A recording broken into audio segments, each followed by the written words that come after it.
I'm going to come to him in just a second from now. Just walk you through what the performance has been like, because the revenues have come in higher by about 14%, the net profits have come in by 43%, and the margins, though, they've seen a bit of a dip. So the EBITDA has fallen short of the expectations. Can we go across to Rajesh Agarwal? Rajesh, hi, afternoon. Is my voice reaching you?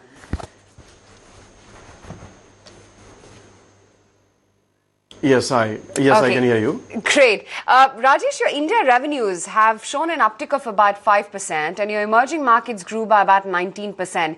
Give us an indication of how the results have been and what are the reasons for the revenue growth this time, according to you?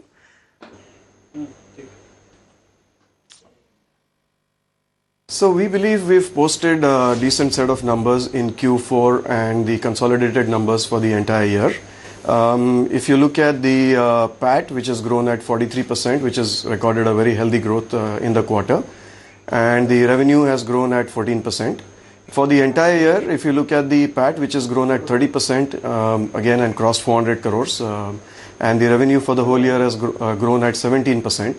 So, and the EBITDA stands at 34%, which is amongst the highest in the top 5 or 7 companies in the country, I believe. So we've posted a decent set of numbers. The growth really has come from the same geographies which we've been focusing upon for quite a few years now, and we continue to dig them deeper. A bit disconcerting, Rajesh, this quarter is the margin picture. Your consolidated margins stand at about 33% versus 35.7%. What led to this kind of a dip, and is margin contraction going to continue for Ajanta Pharma?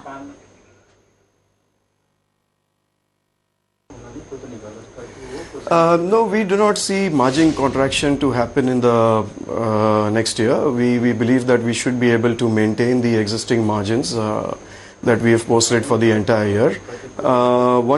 Traditionally, quarter 4 has been cyclically lower quarter for us if you look at sequentially as against quarter 3. But if you look at Q4 over Q4 FY15, then we have still posted a healthy growth. Right. Rajesh, what's the strategy for growth for the entire fiscal 17, that is? Which are the areas where you think growth is going to come in from?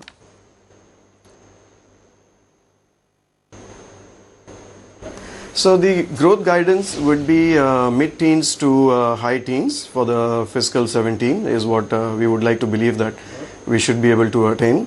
The geographies, again, like I said a while earlier, we believe that India will continue to outperform the industry growth rate, and so will the Asia market and also the Franco-Africa, the northern horn of Africa, where we are having a very strong footprint.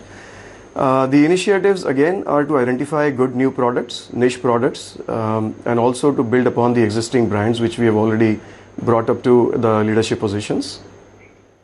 Okay, fair point. And what about your ANDA pipeline and the big products that you're currently working on? We basically want to understand what's the R&D pipeline as well going forward.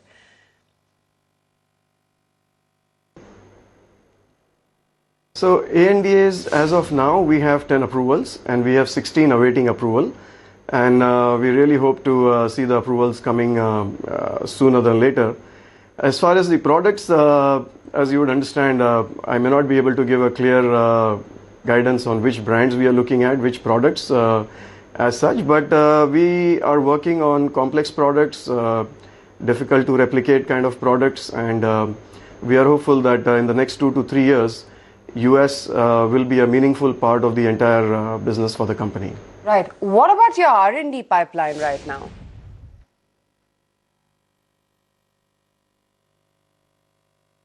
So R&D pipeline is robust. As you know, we have been able to identify and launch many new products in India as well as internationally in each of the markets where we operate. That speaks about the R&D capability that we have developed over the last few years in different dosage forms.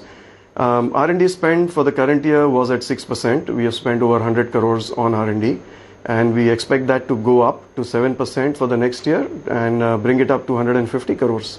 So although this will be primarily looking at the regulated market, but at the same time, the ROW also, we have very good and robust product pipeline in the R&D. which we continue to launch ahead of competition. And I want to talk about the ophthalmology, the cardiology performance, as well as your derma segment. How do you see them growing?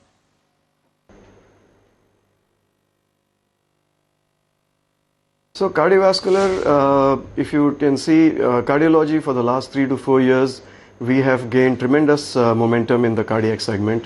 We have outperformed the industry growth rate by 2x or even in years 3x. We continue to remain in the top 3 or 5 fastest growing companies in cardiology. So we expect that momentum to continue in the coming year. As of the current year, 40% of our domestic revenues come from cardiovascular segment. 25% comes from ophthalmology. Again, in ophthalm, we hold a respectable position of being the 5th largest company in ophthalmology in India. We have many brands which are the leaders in the subtherapeutic segments. In the current year, again, we have outperformed the industry growth rate despite being having a high base. So we see that also to continue. And dermatology, again, for the next year, we are very hopeful that it should outpace the industry. Current year, we have had certain headwinds due to some brands showing some negative growth rates, but we are sure that they have bottomed out. And next year, we are hopeful that derma will also perform in the similar manner. Right. Just one quick question before I thank you, Rajesh. Want to understand what's the strategy for Africa and regulated markets? What is it that you plan to do there?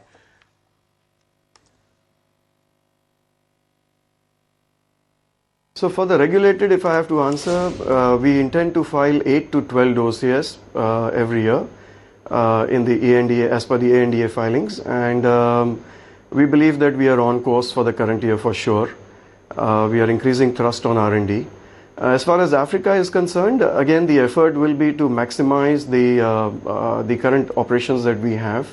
We have a large footprint. We are amongst the top 5 pharma companies in the Franco-African market, and we would like to consolidate on that. We have a good product pipeline which is near approval, and that will complement our existing products. We are also introducing different teams in terms of the number of reps where we are adding to complement the good products that we bring in. So the strategy, this is what the strategy is, and we are hopeful that this should continue to deliver for us in FY17 and thereafter. Okay, thanks very much then for joining in, Rajesh. Lovely having you with us on the show, talking about how the quarter has shaped up and what the outlook is for Ajanta Pharma.